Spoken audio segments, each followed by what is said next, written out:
Realmente es una bendición podernos conectar nuevamente contigo, con tu familia, en tu dispositivo o en el lugar que tú te encuentres. Que Dios te bendiga, que Dios te guarde, que Dios te llene de paz, de bendición y que Dios se glorifique en tu vida y en tu familia. Nuevamente estamos iniciando el día de hoy con Jonás 8, parte número 2. Y deseamos que este estudio sea de gran bendición y quisiéramos hacer algunos comentarios sobre el tema de hoy. Nos va a enfocarnos en cómo vivir como cristianos. Y también uno de los elementos que hay en los estudios de hoy es que nosotros deberíamos ser testigos fieles de Jesús y de no vivir como verdaderos cristianos. Obviamente tendremos que enfrentar las consecuencias. Así de que sin más, el tema de hoy se enfoca en vivir como verdaderos creyentes. Y por otro lado, quisiera presentarles dos fotografías que Manuel Perdomo nos ha conseguido. Manuel se ha dedicado a estar investigando sobre imágenes desde las más antiguas hasta las más modernas de Jonás. Y es interesante que hay muchos estudios teológicos sobre qué clase de pez era el que Dios había preparado. Y los dibujos que hay desde los más antiguos hasta los más modernos, todos presentan un pez como muy alargado, como que tuviera el cuerpo de una gran serpiente, de un gran animal antiguo. Y permíteme decirte que hay algunos que afirman que se parece a un plesiosaurio. Yo no muy creo que se parezca a un plesiosaurio, pero porque el cuello lo tiene muy delgadito.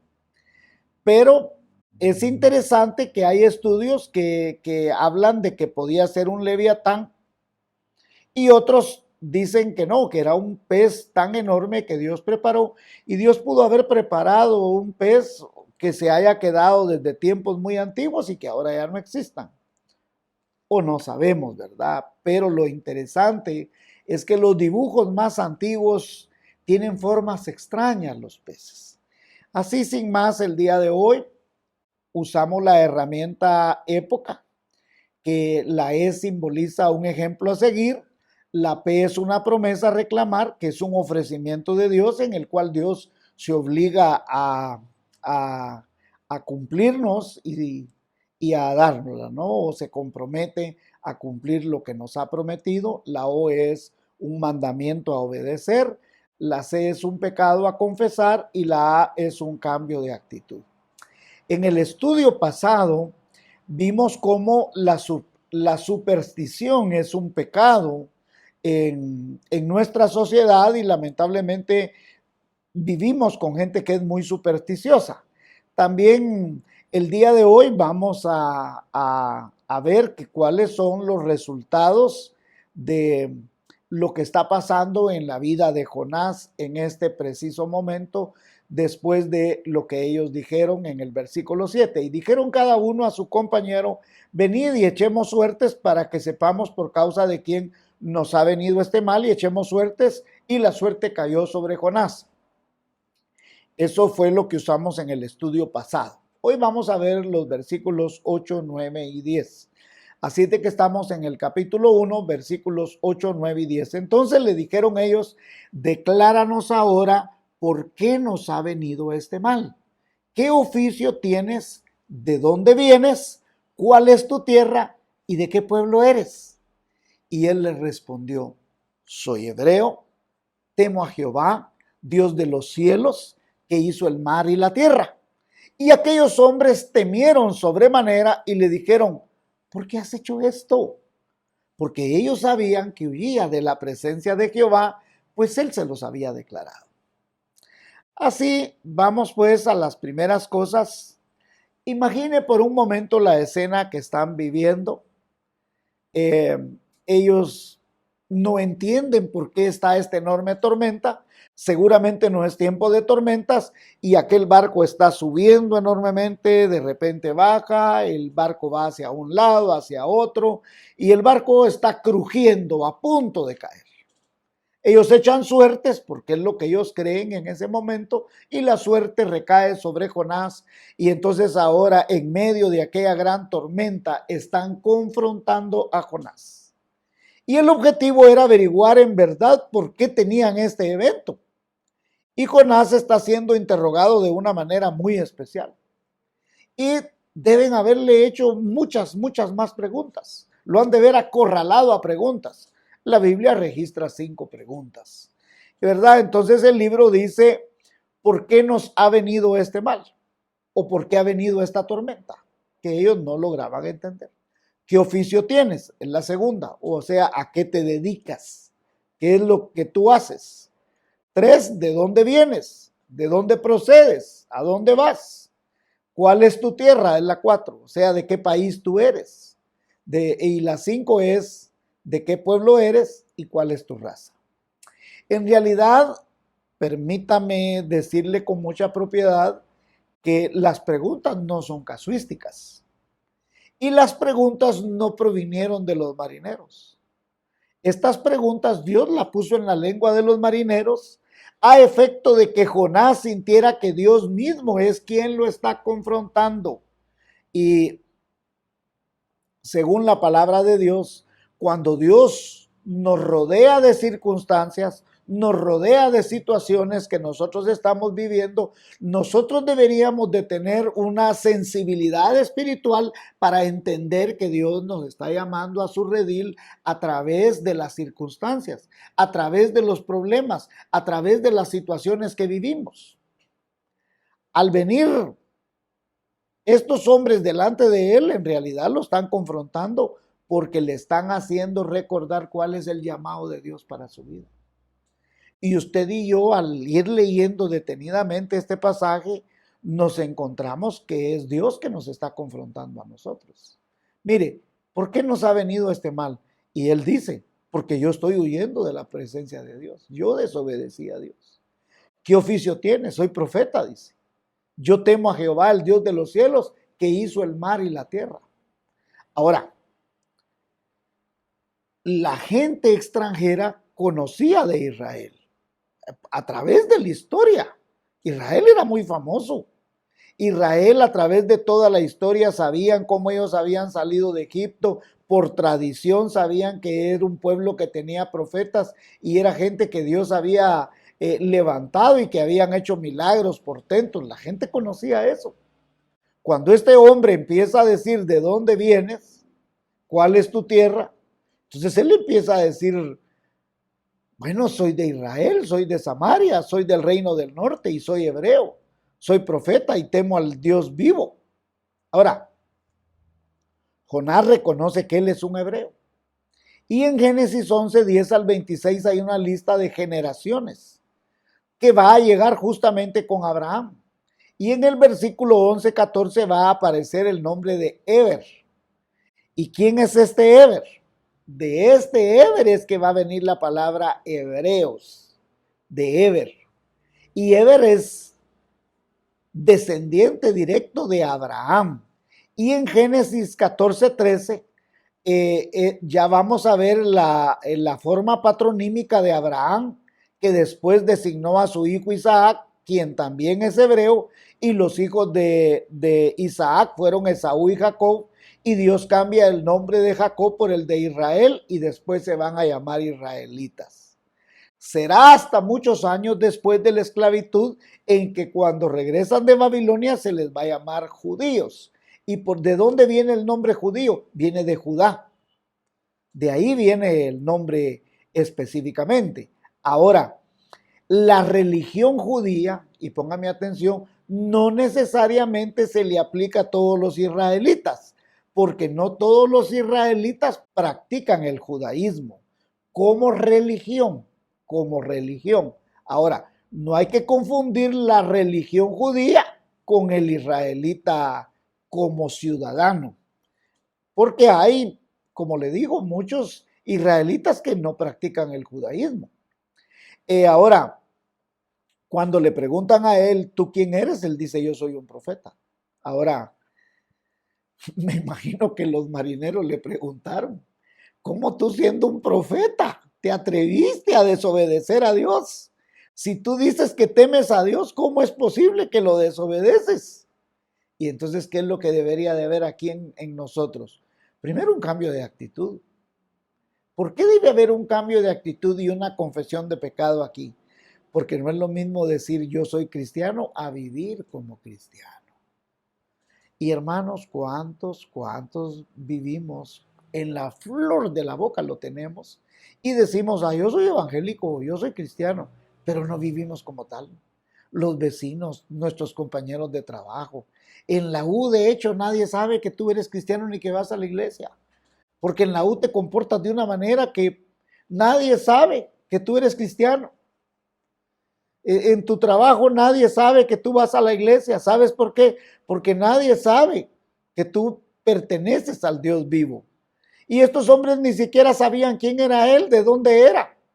Hasta que le preguntan, dinos por qué nos ha venido este mal y por qué motivo ha venido esta gran tormenta. Y él dice, yo soy hebreo, soy profeta, soy hijo del Dios Altísimo que hizo los cielos y la tierra. En Efesios 5:1 dice, ustedes como hijos amados de Dios, procuren imitarlo. Vea lo que dice.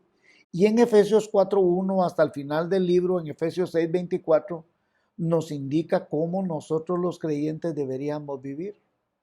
Y procurar, y escúcheme esto, hermano, porque sé que muchos como usted y yo, cuando venimos a los pies de Cristo, lo primero que pensamos es, ¿y cómo voy a hacer para poder vivir la vida cristiana? Porque es difícil. Bueno, fíjese que en Deuteronomio 28 dice, acontecerá que si oyeres atentamente los mandamientos de Jehová tu Dios, que yo te mando hoy para que procures, oiga lo que dice, procures guardar y cumplir para que te vaya bien sobre la tierra que Jehová tu Dios te da. Procurar es hacer el esfuerzo enérgico, con ánimo, con valor de que sucedan las cosas. O sea, Dios no te está pidiendo que seas perfecto, porque Él sabe que no lo vas a poder ser. Si Dios sabe que somos carne, usted y yo somos carne, usted y yo somos pecadores. La Biblia dice que si alguno dice que no tiene pecado, hace a Dios mentiroso, porque todos somos pecadores. O sea, la Biblia en el estudio que llevamos en Romano, paralelo a Jonás, nos ha demostrado por todos los medios que todos absolutamente somos pecadores y que el justo por la fe vivirá. Entonces, basado en estas cosas, debemos entender que nosotros, para poder ser cristianos, partamos de que somos pecadores, que no somos perfectos, que somos carnales. Pero hay tres cosas importantísimas que el cristiano sí debe hacer. Número uno es leer y estudiar la Biblia. Usted y yo debemos procurar aprender, meditar y no olvidar la palabra de Dios. ¿Dónde está eso? Salmo 119:7 dice que la aprendamos. Salmo 119:15 dice que la meditemos. Y Salmo 119:16 dice que no la olvidemos. Ahora Hebreos 4:12. Porque la palabra de Dios es viva y eficaz y más cortante que toda espada de dos filos, que penetra hasta partir el alma y el espíritu, las coyunturas y los tuétanos, discierne los pensamientos y las intenciones del corazón. La segunda cosa que usted y yo debemos hacer como cristianos es orar. Mire, a la mayoría se nos olvida tener una relación íntima con Dios. Si Dios no desea oraciones exuberantes, Dios lo que desea es que usted platique con Él abiertamente, que usted le cuente cómo está, cómo se siente, cómo es su día, pero que platique con Dios. Mire, cuando usted, por ejemplo, tiene su esposa o tiene hijos, lo que sea, y usted pierde la relación de conversación con esa persona, usted pierde la relación. Se va perdiendo. Y por eso nosotros debemos orar. Mire, Mateo 6:5-13. Cuando ores, no seas como los hipócritas, porque ellos aman el orar en pies en las sinagogas y en las esquinas de las calles para ser visto de los hombres. Primero, que nadie ni lo mire. De cierto os digo que ya tienen su recompensa. Mas tú cuando ores, entra en tu aposento y cerrada la puerta, ora a tu Padre, que esté en secreto. Y tu Padre que ve en lo secreto te recompensará en público. Y orando no uséis vanas repeticiones como los gentiles que piensan que por su palabrería serán oídos. ¿Qué está diciendo? Palabras sencillas. Hoy estoy alegre, hoy estoy triste, necesito tu ayuda. No tengo, ayúdame, o qué alegre que tengo. No os hagáis pues semejantes a ellos, porque vuestro Padre sabe de qué cosas tenéis necesidad antes que vosotros lo pidáis. Usted como papá y mamá no sabe lo que su hijo necesita, pero usted ya sabe. Pero usted espera que su hijo le diga, regálame para un helado, regálame para esto. Y Dios es igual, Dios desea que usted le pida. Vosotros pues oraréis así. Padre nuestro que estás en los cielos, santificado sea tu nombre, lo está alabando. Venga tu reino, deseo que tu reino sea establecido en la tierra. Hágase tu voluntad como en el cielo, así en la tierra. Que seamos obedientes. El pan nuestro de cada día, dánoslo hoy. Y cuando dice el pan nuestro, ¿de qué está hablando? Todas sus necesidades.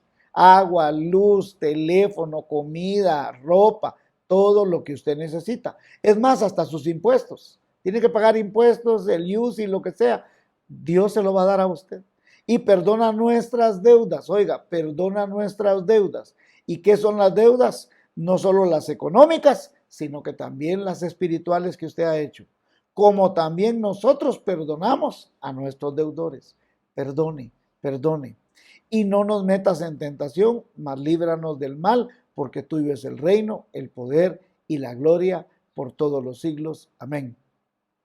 Me encanta la palabra que dice, y no nos metas en tentación. O sea, no permitas que seamos tentados. Y usted puede decirle, yo soy débil en tal área, ayúdame en esa área. Si es estar viendo cosas que no debería de ver, si es tentado a tocar, a tomar lo que no es suyo. Si su lengua es la debilidad, Dios le está diciendo, no nos metas en tentación. Y por otro lado, usted va a encontrar en los Salmos, en Juan 15, Juan 16, Juan 14, Filipenses 4, ejemplos de oraciones. Por tiempo yo no se los voy a leer porque no me va a dar el tiempo, pero voy a tratar de poner las lecturas ahí. La tercera cosa es congregarse. Miren, usted y yo debemos adorar al Señor juntos. Ciertamente ahora en este tiempo no hemos podido congregarnos por lo de la pandemia. Pero Efesios 5, 19 al 20 dice para adorar a Dios unos con otros. Tesalonicenses 5:11 para darnos ánimo unos a otros y fortalecernos en fe. Por eso en el estudio pasado, ¿qué decía yo? Y en la predicación del domingo, buscar grupos pequeños donde estudiar la Biblia. Usted con 2, 3 personas más puede estudiar la Biblia en una casa. O aún en Zoom, usted puede hacer grupos de Zoom. Si hacemos grupos de Zoom para trabajar, para hacer otras cosas o bajo otras aplicaciones, podemos reunirnos para orar, para clamar, para cantar. Segunda Timoteo 3, 14 y 17, aprender la Biblia. Romanos 10, 17, así que la fe nace y crece y se alimenta por el oír de la palabra de Dios. Hebreos 10, 24, 25, congregarse es un mandato. ¿Y qué dice? No dejando de congregarnos como algunos tienen por costumbre. Y por otro lado, vamos a encontrar aquí un ejemplo a seguir. ¿Cuál es el ejemplo a seguir que nosotros deberíamos de tener? Es testificar. Los marineros en un momento de angustia, en un momento de terror, en un momento de la pérdida de su vida, ¿qué pasó? Jonás les paró testificando. Él les dice, porque Jonás, ¿qué les contestó al final? Yo soy siervo del Dios de los cielos, que hizo el mar y la tierra. Entonces Jonás les aclara que el Dios a quien él sirve es realmente el creador de los cielos y la tierra, que no tiene límite en todo el mundo, porque recuerde que en todos aquellos pueblos tenían dioses territoriales. El dios de Crom, el dios de Siria, el dios de Egipto, Osiris, ellos tenían dioses territoriales. Pero cuando Jonás viene y les dice, yo soy el siervo del Dios Altísimo y temo a él y soy profeta de él, del Dios que hizo los cielos y la tierra. Entonces se apoderó de ellos el temor en ese momento. ¿Por qué? Porque entendieron que este hombre venía huyendo de un Dios que tenía control de las tempestades, que tenía control del mar. Ahí fue donde ellos comprendieron que realmente el Dios de Jonás era un Dios poderoso.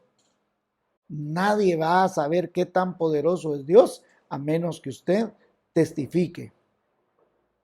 Mire cómo en la versión Dios habla hoy, creemos que Jonás en realidad estaba hablando lo que Jeremías 10, versículos 10 al 15 dice. Mire lo que dice en esta versión tan bonita y creemos que esta es una afirmación que Jonás pudo haber dicho. El Dios al que sirvo es el Dios verdadero, el Dios viviente, el Rey eterno. Cuando se enoja tiembla la tierra, las naciones no pueden resistir su ira.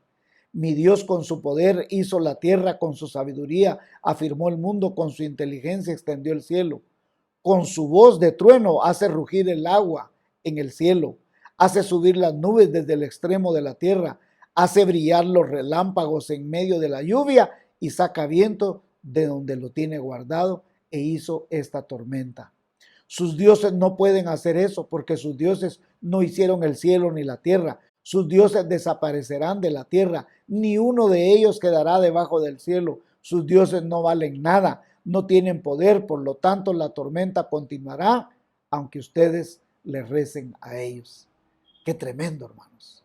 Qué tremendo que Jeremías capítulo 10, de los versículos 10 al 15, tiene precisamente la respuesta y creemos y confiamos que esto es lo que precisamente Jonás le está diciendo a los marineros. Ahora, sinceramente no sabíamos o no podemos saber qué tan familiarizados estaban los marineros con el Dios de Israel. Pero los marineros ahora pueden concluir que el Dios de Jonás es el Dios verdadero, que es el Dios que hizo los cielos y la tierra y que tiene control sobre las tormentas. Jonás debía temer a Dios y decía que temía a Dios, pero los marineros se estaban dando cuenta que él no estaba teniendo el temor reverente que él debía haber tenido. Ahora, por eso le reclaman con fuerza. ¿Qué te pasa? ¿Por qué estás haciendo esto? Mira lo que estás provocando. Si tú sabías que era el Dios todopoderoso que hizo los cielos y la tierra y que tiene poder sobre esta tormenta, ¿por qué estás huyendo? ¿Por qué has desobedecido? Jonás ciertamente no les dice, bueno, yo en realidad estoy huyendo porque no quiero ir a predicar a Nínive. Entonces en aquel momento de interrogar y de preguntar y decir qué está pasando aquí, tanto Jonás como ellos se dan cuenta que Jehová es un Dios universal, que Dios no es solo Dios de los israelitas, que Dios es Dios de los ninivitas, que Dios es Dios de los fenicios y de cualquier otra raza. Entonces Jonás entiende que Dios le está pidiendo que se olvide si uno es romano, si es asirio, si es griego, porque la voluntad de Dios no es nacional, sino que la voluntad de Dios es para todo el mundo. Su trabajo como profeta era ir a predicar a Nínive. Entonces Jonás está actuando carnalmente y Jonás, como usted y como yo, porque mire, somos muy buenos para juzgar. Cuando venimos leyendo las historias del pueblo de Israel, inmediatamente, ¿cómo Israel hizo eso? Porque usted y yo hacemos igual. Ya en los otros estudios hemos visto que aquel como gritaba, por ese Adán yo estoy mal, por ese Adán yo estoy mal, por culpa de Adán. ¿Y qué pasó? Que le era igual que Adán. Y todos somos igual que Adán. Todos somos igual que Jonás. Todos somos igual que todos los personajes que han fallado de la Biblia.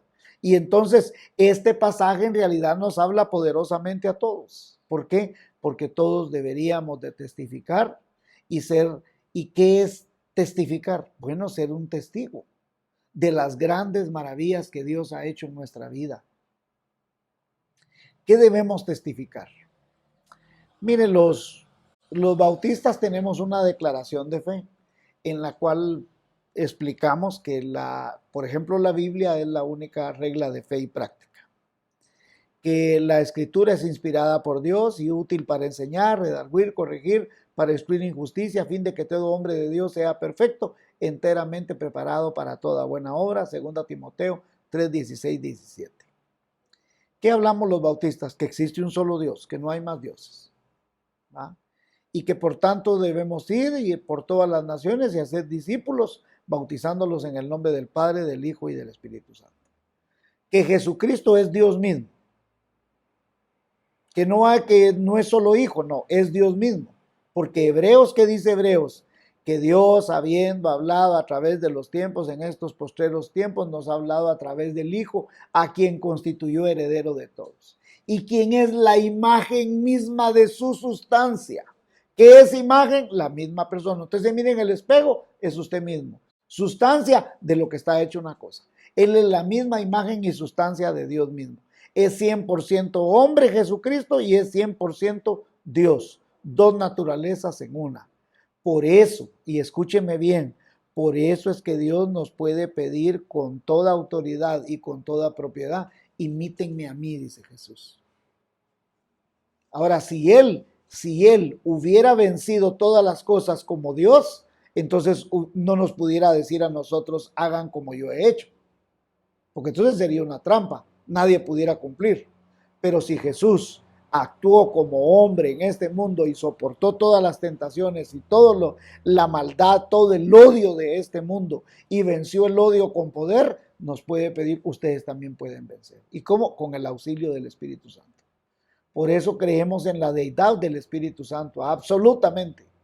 Cuando nosotros recibimos a Jesucristo como Señor y Salvador personal, en realidad quien viene es su Santo Espíritu. Y por eso es el mismo en deidad y propósito y todo. ¿Sí? Juan 14, 16, yo rogaré al Padre y os dará otro Consolador para que esté con vosotros para siempre. El Espíritu de verdad, el cual el mundo no puede recibir porque no le ve ni le conoce. Pero vosotros le conocéis porque mora en vosotros y estará en vosotros. Más claro, nosotros tenemos el Espíritu Santo, que el hombre fue creado a imagen y semejanza de Dios y que lamentablemente el hombre por causa del pecado cayó y entonces vino la muerte física y la muerte espiritual. Y la muerte espiritual se puede tener un renacimiento cuando usted le entrega a Jesucristo su corazón como Señor y Salvador. Entonces el hombre, la salvación del hombre es únicamente por la fe, no por obras, sino por gracia. Mas el justo por la fe vivirá, ¿no? Y si alguien desea la declaración de fe de los bautistas, con mucho gusto se lo mandamos, con todas las citas en Romanos y todo, ¿sí? La otra cosa que debemos de testificar es que Jesucristo murió por nosotros. Él y resucitó al tercer día. ¿Y por qué tenía? Así estaban las profecías. Él iba a cumplir genuinamente que Él era Dios, que tenía poder sobre la muerte. Por eso Él hizo anteriormente, ¿qué hizo? Resucitó a la hija de Jairo, porque tenía quizás minutos, horas de haber muerto. Luego, ¿a quién resucitó? Al hijo de la viuda de Naín, ya lo van a enterrar, ese ya tiene 1 día o 2 días de muerto por lo menos. Y de ahí, ¿a quién resucitó? A Lázaro, ya más de 3 días de muerto. ¿Y por qué Jesús hace todo ese proceso? Para demostrar que Él tiene poder sobre la muerte, porque Él tenía que vencer la muerte. La muerte reinó por causa del pecado, ¿verdad? También creemos en la existencia de Satanás, los demonios y todos espíritus inmundos, pero ya fueron vencidos en la cruz del Calvario. Y están aquí para hacernos la guerra a nosotros. Mire Isaías 14, 12, 15. ¿Cómo caíste del cielo, oh lucero, hijo de la mañana? Cortado fuiste por tierra, tú que debilitas las naciones, tú que decías en tu corazón, subiré al cielo, en lo alto junto a las estrellas levantaré mi trono y en el monte del testimonio me sentaré a los lados del norte sobre las alturas a las alturas de las nubes subiré y seré semejante al Altísimo. Y Ezequiel 28, 12 al 18 le describe plenamente a Satanás y cuál es su fin. Y mire Apocalipsis 20:10, y el diablo que les enseñaba fue lanzado al lago de fuego y azufre, donde estaba la bestia y el falso profeta, y serán atormentados día y noche por los siglos de los siglos. también creemos en la iglesia universal. Jesucristo tiene la iglesia local, pero existe la iglesia universal alrededor de todo el mundo, ¿no? Y también creemos en el verdadero creyente, que es regenerado por el sacrificio glorioso de nuestro Señor Jesucristo y sellado por el Espíritu Santo para el día de la redención, ¿verdad? ¿Qué debemos hacer entonces? Bueno, confesar nuestros pecados. Día a día, dice, las misericordias de Dios son nuevas cada mañana. Jonás tuvo que confesar su pecado y nosotros tenemos que confesar nuestro pecado y enfrentar las consecuencias, ¿verdad? Jonás tuvo en un momento determinado entender, comprender que estaba siendo confrontado con Dios. Y usted y yo no debemos menospreciar la disciplina de Dios. Recuerde, la disciplina no es un castigo. Disciplina es un ejercicio espiritual que Dios pone en nosotros para hacer de nosotros mejores personas. Proverbios 3, 11, 12 dice: no menosprecies, hijo mío, el castigo de Jehová, ni te fatigues en su corrección, porque Jehová al que ama castiga, como el padre al hijo a quien quiere. Y aquí dice castigo, pero hay otras versiones que dicen claramente disciplina. También hay otras versiones que dicen corrección. Hebreos 12, 5 al 11.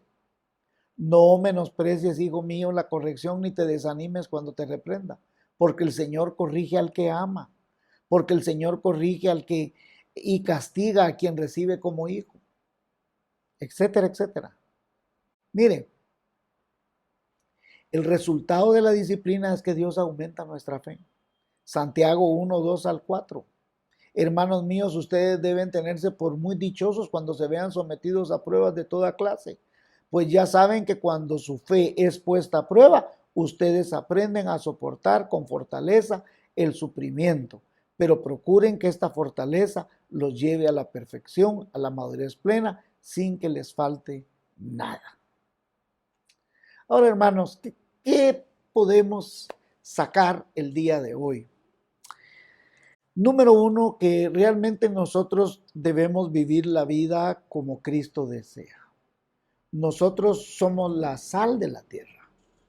Usted y yo somos la sal de la tierra. Que le fallamos constantemente al Señor, amén, así es. Usted y yo no somos perfectos, pero podemos ser humildes en reconocer que necesitamos del perdón de Cristo, que las misericordias de Dios son nuevas cada mañana. También debemos entender que como hijos de Dios necesitamos testificar, contarle a otros las cosas maravillosas que Dios ha hecho en nuestra vida. Y si somos verdaderos creyentes, debemos leer la palabra de Dios, debemos orar y debemos congregarnos. Debemos tratar de tener un estilo de vida que demuestre que Cristo vive en nosotros.